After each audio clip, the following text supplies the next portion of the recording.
নিবন্ধন ও প্রতীক ফিরে পেতে জামায়াতে ইসলামীর আপিল শুনানি বুধবার পর্যন্ত মুলতবি করেছেন আপিল বিভাগ।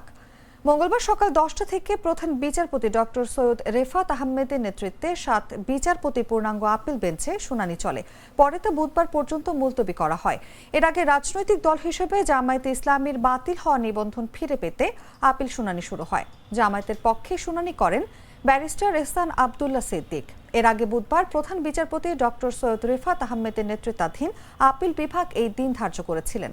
ওই দিন আদালতে জামায়াতের নিবন্ধন মামলা দ্রুত শুনানির জন্য আবেদন জানান আইনজীবী মোহাম্মদ শিশির মনির।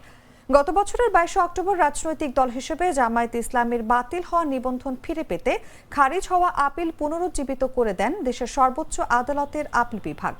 এর ফলে নিবন্ধন ও দলীয় প্রতীক দাঁড়িপাল্লা ফিরে পেতে জামায়াতের আইনি লড়াই করার পথ খুলে যায়। ওই সময় প্রধান বিচারপতি ডক্টর সৈয়দ রেফাত আহমেদের নেতৃত্বে 4 বিচারপতির আপিল বেঞ্চ এ সিদ্ধান্ত দেন।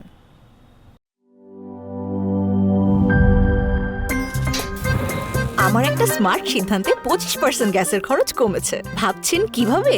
সাধারণ গ্যাস স্টোভ বদলে আমি এনেছি আরএফএল গ্যাস স্টোভ। এর সাইন্টিফিক নজল ও ব্রাস বার্নার ক্যাপ সমানভাবে তাপ ছড়িয়ে রান্না করে দ্রুত।